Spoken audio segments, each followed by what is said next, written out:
જય શ્રી કૃષ્ણ મિત્રો, આજે અમારા મંડળ તરફથી ગાય માતાને ખવડાવવા માટે લાડવા બનાવીએ છીએ. તો આ બધી અમારી સત્સંગની બહેનો લાડવા બનાવે છે. હનુમાનજીના મંદિરે ગૌશાળામાં લાડવાની સેવા કાલે કરવા આપવા જવાની છે. બોલો કૃષ્ણ કનૈયા લાલ કી રામની જય, હનુમાનજી મહારાજની જય. મોરા ટેકરા જવાના છે. અમે બધા ગાયોને લાડવા ઘાસ ને ગોળ ને બધું દેવા.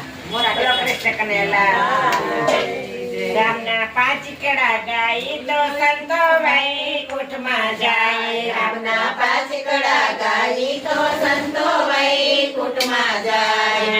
દોરા દોરા મોગલા ને તેથી દોડા દૂધ, દોડા દોડા બગલાને એથી દોડા દૂધ. દોરા પ્રભુના ધોતિયા ને તેથી દોરો આભ. રામના પાંચ કડા ગાય તો સંતો વૈકુંઠમાં જાય. રામના પાંચ કડા ગાય તો સંતો વૈકુંઠમાં જાય. લીલા લીલા તુલસી ને લીલી ના ગરવે. લીલા લીલા લીલા તુલસી ને લીલી ના ગરવે. સીતાના કાન ખોલે તેથી લીલો આભ. રામના પાંચ કડા ગાય તો સંતો વૈકુંઠમાં જાય. રામના પાંચ કડા ગાય તો